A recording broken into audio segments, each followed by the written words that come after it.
Today, I'm going to show you how to use PowerPoint like a boss.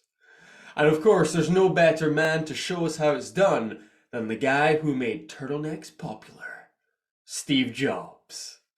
My name's Kyle Murter. I'm a public speaking coach, champion, and author. And what I'm going to do today is show you various different clips of a presentation Steve Jobs did in 2007. It was when he was launching the first ever iPhone. And as I show you these clips, I'm going to point out specific things he did with his PowerPoint to make it an outstanding experience for his audience. I've got 3 tips I want to share with you in total, so wait till the very end to hear them all, because the last one is truly what makes his PowerPoint compelling. So the first thing I want you to notice is the simplicity of Steve Jobs' slides. Check this out. Revolutionary user interface. We're going to build on top of that with software. Now, software on mobile phones is like baby software. It's not so powerful. And today, we're going to show you a software breakthrough.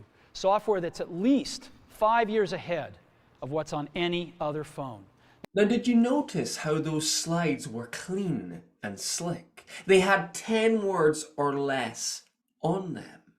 And that makes them easy to read and easy to understand for the audience. They are not bombarded with information like most slides. For example, a slide like this is a horrible slide to show the audience. There's so much text and information for them to process. And the other thing which Steve Jobs did much better than this slide is he used the colors of his slides very well. I hope you noticed that the key information he was showing was always brighter than the background of his slide.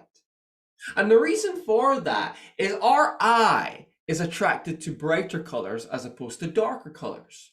So if you have a slide like this, for example, where the background is brighter than the key information, in this case the text, it actually causes a distraction for your audience. If I flip the colors round, for instance, and I make, don't know where we're going there, hang on, and I make the background black, now the text on the slide is standing out a lot more to you. It makes the slide more readable, more easy to understand. So Steve Jobs did a fantastic job of using a small amount of text, but also using colors to his advantage. And those are things which you can do too to make your slides simplistic and smooth.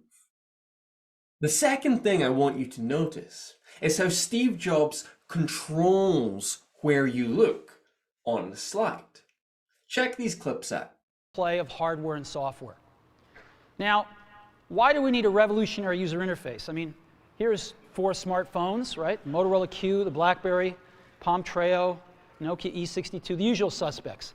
And what's wrong with their user interfaces? Well, the problem with them is really sort of in the bottom 40 there. It's this stuff right here.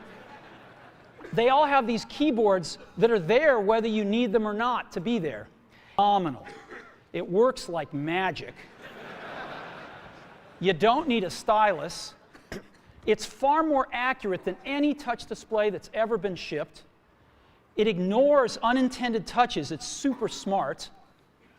You can do multi-finger gestures on it. And boy, have we patented it. So, did you see how he only showed you what he wanted you to see on his slides?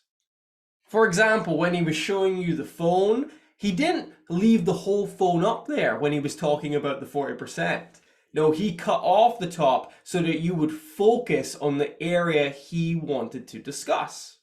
And then later on, when he was bringing up those lists of different positives about the new iPhone, he brought them in one at a time so that you were moving through the slide with him and weren't jumping ahead. And you can do this too simply by using animations in your PowerPoint to bring your key information to the focus of the audience when you want them to look at it. It's a powerful tool that I'd highly recommend. The third thing I love is how he makes his slides fun. Check this out.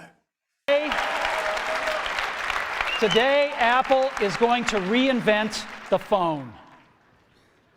And here it is. What are we going to do? Oh, a stylus, right? We're going to use a stylus. No. No. Who wants a stylus? You have to get them and put them away and you lose them. Yuck. This is something very few people do. Very few people actually use their slides to create humor. But there's so much opportunity for it. You can create so much misdirection through your slides. And there was an example of that there. We were expecting the new iPhone to look something like this, but instead it looked like something from the 80s. And that created some humor. You can use images, the image of the stylist and what Steve Jobs said around it created humor. There are ways to make your PowerPoint fun. And I would encourage you, the next time you're creating your slides, maybe ask yourself, how could I make this more fun? How could I make this a little bit more humorous? Because that humor will bring down the barriers of your audience and they will be more receptive to your message. So to summarize, here's what we can learn from Steve Jobs' presentations on PowerPoint. Number one, keep it simple. Make sure your slides have few words and that the background is darker than the key information. Number two, make sure that you control their attention. You decide where they look. Use animations to bring in the key information when you want to show it. And then number three, make it fun. Have a bit of fun in there, add a little bit of humor, make sure that your audience are enjoying your PowerPoint. And if you can do those three things, you'll be well on your way to using a PowerPoint presentation like a boss. Thanks so much for watching. If you enjoyed today's session, please subscribe to the channel. And of course, if you have a big presentation coming up, I'd be more than happy to help you prepare for that. Just reach out to me at kyle@confidencebydesign.co.uk. Above all, I wish you all the best for your next presentation.